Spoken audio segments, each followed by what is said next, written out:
mo ṣe bá torí wípé ó ń gbọ́ àdúrà. Ọlọ́run Adébóyè o mo ṣe bá.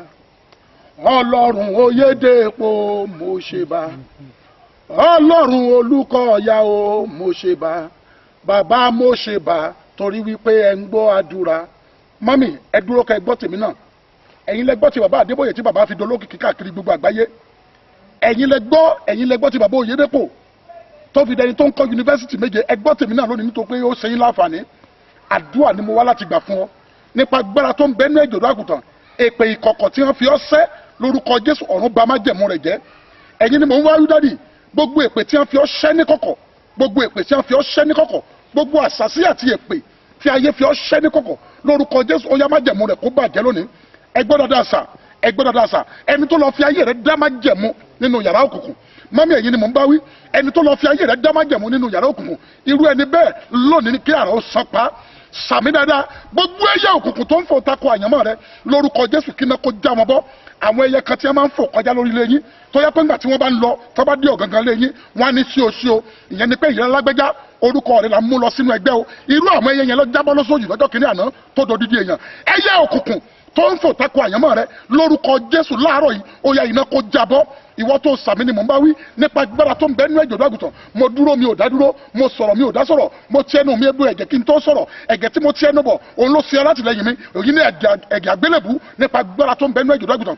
Gbọ́ dáadáa lórúkọ Jésù Kristi gbogbo ẹyẹ òkùnkùn tó ń fò tako àyànmọ́ rẹ lórúkọ Jésù lónìí iná yóò já wọn bọ́. Ẹni tó lọ fi ayé rẹ dá májẹ̀mú nínú ẹgbẹ́ òkùnkùn lórúkọ Jésù ọ̀run ó ṣèdájọ́ wọn. Ẹgbẹ́ ohun tó ṣẹlẹ̀ sí ọmọbìnrin yẹn, ẹ̀gbọ́n àti àbúrò wọn kàn fi ọdún mẹ́ta péré ju ara wọn lọ. Wọ́n wá gbé oúnjẹ fún àwọn méjèèjì. Nígbà tí wọ́n gbé oúnjẹ fún àwọn méjèèjì, èyí àbúrò ó dẹ̀ súré fẹ́ mú ẹran.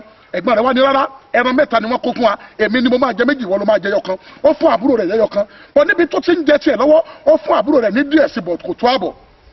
Àbúrò wa ta ìka sí ẹ̀gbọ́n láì jẹ́ pé ẹ̀gbọ́n mọ̀ wọ́n dẹ̀ jọrẹ́ ni wọ́n dẹ̀ kó oúnjẹ.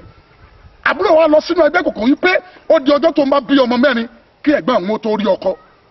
Ó dẹ̀ rí bẹ́ẹ̀.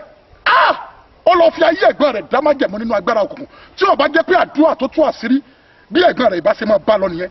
Ó ló di ọjọ́ tó ń bá bí ọmọ mẹ́rin kí ẹ̀gbọ́n tòun kó tó rọ́kọ. Gbọ́ ta lẹni tó rẹ́ni sí ṣùgbọ́n tó ṣèké sí ọ. Ta lẹni tó bá forí korí gbogbo ẹni tó bá fi ìfàyàlàyà tó dẹ̀ fi gba ògo lọ lọ́wọ́ rẹ̀ lórúkọ Jésù lónìí ọ̀run ṣèdájọ́ wọn.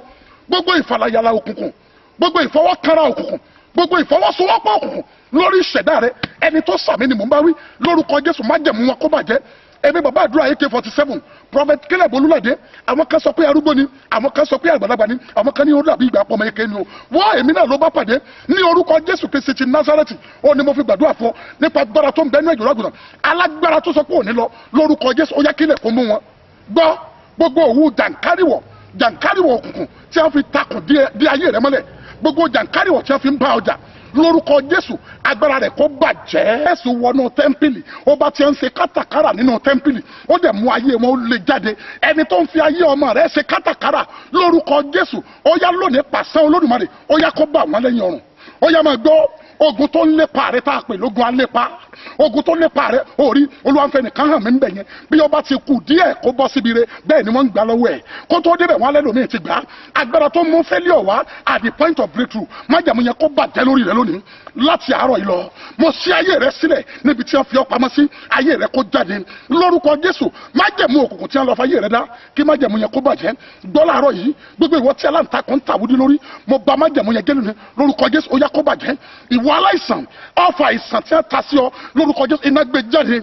Ó yá Psalm 91 ló máa ṣiṣẹ́ fún ọ láàárọ̀ yìí. Gbogbo ọfà àìsàn yẹn ó yá iná gbé jáde. Sọ yìí pé iná gbé jáde, sọ pé jáde lára mi, iná gbé jáde lórúkọ Jésù iná gbé jáde lára rẹ, ayé rẹ gba ìtúsílẹ̀. Bẹ́ẹ̀ ni yóò sì rí bó ṣe ń fọwọ́dù ẹ̀ sí àdúrà yìí sí àwọn ènìyàn 20 láàárọ̀ yìí. Gbọ́ látòní lọ láàrin 2 hours tó ń ṣiṣẹ́ yìí lórúkọ Jésù Kristi oníṣẹ́ ayọ̀ tó ń retí kó pè ọ́ ó yá kó gba kọ́ọ̀lù ayọ̀ yẹn. ìwọ ni mò ń bá wí dáàdi ẹ̀yin ni mò ń bá wí wọ́n mi lórúkọ Jésù kọ́ọ̀lù ayọ̀ tẹ́ ti ń retí tẹ́ rí bá in the next 2 hours ó yá kíkọ́ yẹn kó wọlé ó di ọ̀rọ̀ wòlíì tí ò gbọdọ̀ yí padà lórúkọ Jésù ayé rẹ yóò rí ìyanu gbogbo ẹni tó sẹ́ndì àdúrà yìí sí ọ yóò dáa fún wọn ìwọ náà tó ń sẹ́ndì ẹ̀ sí ènìyàn lórúkọ Jésù yóò dáa fún ọ náà ọ̀nà ṣí fún ọ bẹ́ẹ̀ ni yóò sì rí ìwọ náà wá sínú ọ̀kan nínú àwọn program wa wá yá náà àdúrà wá gbọ́ ó ń gbá yágíyágí lára mi wá yá náà àdúrà àwa ní Ẹgbẹ́dá bus stop ní Èkó ó ṣe wá Eco event center tó wà ń bẹ̀ yẹn ìwọ náà láàárọ̀ Friday kò yọ pé kó o má lọ sí church ẹ̀ lórúkọ Jésù yóò dáa fún ọ wàá rọ́nà lọ ọ̀nà ṣí fún ọ Jésù Olúwa wa àmín bàbá àdúrà AK gba 47 ó gbàdúrà fún ọ lónìí wàá rí ọ̀nà lọ wàá dẹ̀ rí tiẹ̀ ṣe bẹ́ẹ̀ ni yóò sì rí Jésù Olúwa wa ó máa rí phone number àti address yẹn lójú screen rẹ God bless.